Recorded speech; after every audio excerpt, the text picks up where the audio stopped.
y'all. The weather in Texas today is absolutely a perfect fall day. It's cool, probably 75, almost fireplace weather for us.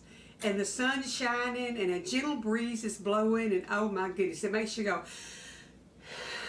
and like the world just lifts off your shoulders. I love this kind of weather.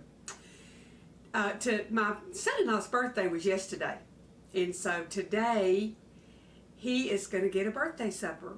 And what he asked for was chicken fried steak with cream gravy, homemade mashed potatoes, fried okra and purple hull peas, and pecan pie.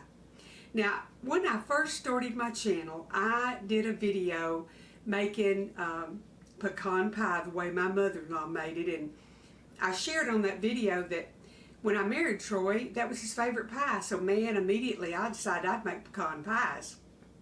Well, all of my pecans went to the bottom and my goodie rose to the top, and it didn't look right. Something just wasn't right. Well, Mother had bought me a Sunbeam Mixmaster for a wedding gift, and I was just beating the fire out of those eggs and stuff before I poured it in the shell. So my mother-in-law told me, I asked her what in the world was I doing wrong, and she said, Gay, just get you a whisk or a fork and just barely whip those eggs. You don't want them frothy and foamy. And then you add your sugar and your Karo and your pecans and your vanilla, and you bake it 40 minutes at 325. Let me tell y'all something. This will make a perfect pecan pie every time. So I'm going to bring you over here, as usual, to the butcher block. Let you see just how I whip the eggs. I even got a clear bowl today where you can see real good. And I'm going to make 2 pecan pies, and I'm just going to let y'all come along for the journey. And let me tell you what, in the end, the tasting part of it, it's worth the journey. And when I first married, I used a fork because I didn't have a whisk. But I learned that I like gadgets, and I think I've got 1 of each and 2 of some. So I just pop my yellows a little bit, and I just barely whisk these eggs. I mean, it's not... That's it. You can still see little strings of white. You can see little hunks of the yolk. You just barely want to mix them. You don't want them foamed up. The recipe calls for 1 cup of white corn syrup.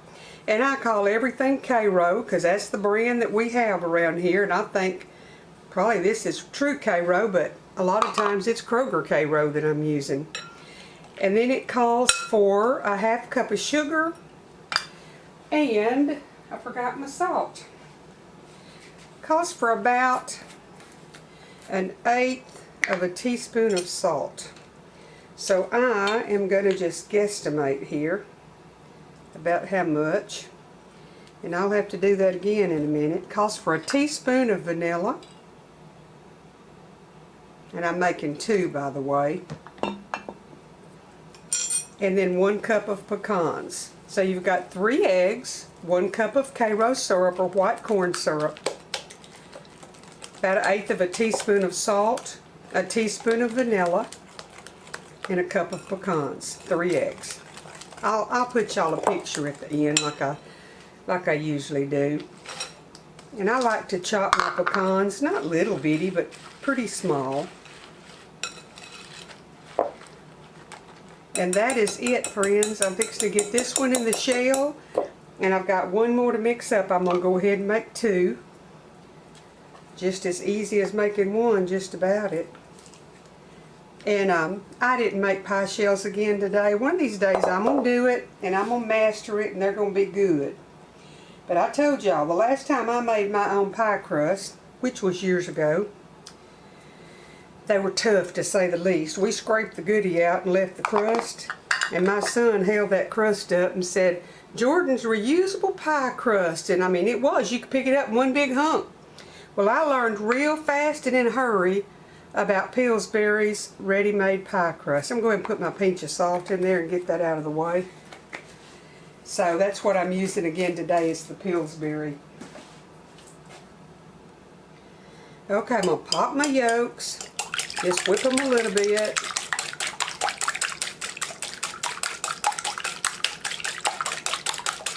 They're just still kind of stringy. They're not. And then I'm going to put in a half a cup of sugar. And I need to measure me out another cup of Karo syrup or white corn syrup.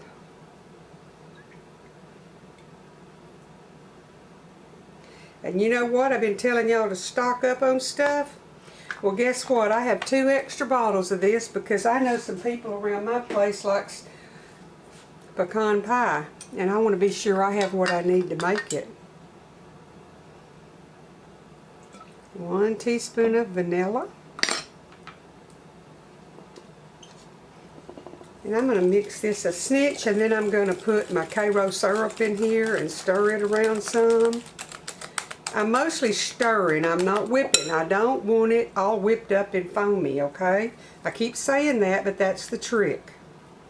Another trick is cooking it at 325 for 40 minutes. Just going to stir that in. I'm going to add my pecans.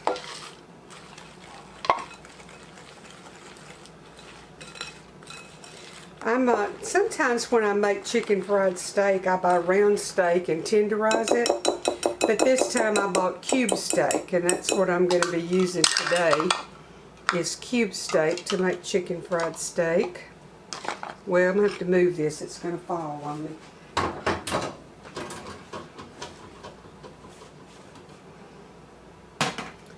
Okay, we're ready to pour the last one in the crust.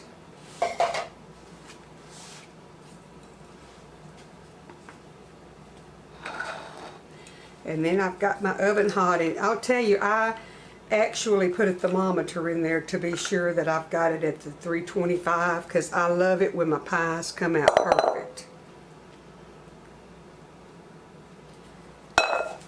Alrighty, I'm going to get them into the oven and I will bring y'all back. I got the pie in the oven, and I got the recipe card out where I could take y'all a picture, and it's 50 minutes, not 40. So 50 minutes at 325. That's what grandmother said to do, and it always turns out perfect. Now, if you try this, I want you to come back and comment and let me know if it worked for you. I have had so many people say, I could never make a good pecan pie till I got this recipe. So y'all let me know if you try it. Okay, y'all, I've got 2 perfect pies. Here's one of them. And it's firm. I'm going to cut it in a little bit and plate a piece of it and show y'all how it holds its shape. I hope you'll try this recipe. If you've had problems making good pecan pies that weren't runny, try this and go exactly by the instructions, and you'll have a perfect pecan pie every time. Okay, I plated a piece up here just to show you. It doesn't run, it holds its shape, it's perfect, and oh my goodness, it's delicious. But let me get over here and show you the pan where I cut a piece out. It's not runny. Your perfect pecan pie. Well, I hope this helps some of y'all conquer your fear of making a pecan pie, or, you know, maybe you've tried it and yours are perfect. That's wonderful if they are. But if you needed a little bit of help, I sure hope I've helped somebody today. Try the recipe, let me know if you like it or not, and remember, get you some pecans and some Karo syrup and what it takes to make it, and put it back so you'll have it for the holidays. I am going to finish this birthday dinner. I've got all my potatoes peeled, and I've had them soaking in water till time to boil them. And I've got my purple hull peas cooked with smoked bacon in them, and oh my goodness, they smell amazing. I have the okra ready to dip in the buttermilk and back in the flour and fry it. And I have my steak coming to room temperature where I can season it, and I'll dip it in flour and in buttermilk and back in flour, and then I'll fry it in hot grease, and it'll be delicious. I'm using peanut oil because you can cook it at a higher temperature. It doesn't get so gunky, and you have to cook it at 350 to keep your batter from falling off. So I'm going to get on with the evening, and I'll see y'all in a day or two. Don't forget about our Crocktober Extravaganza. The links are below for every channel that's participating in it, and every day this month there's a brand new crock pot or Instapot recipe being done for you on the different channels. So be sure and go and visit every channel and subscribe if you haven't, and help the channels to grow, and watch people that like to do what you like to do. The good Lord bless y'all. See you in a day or two.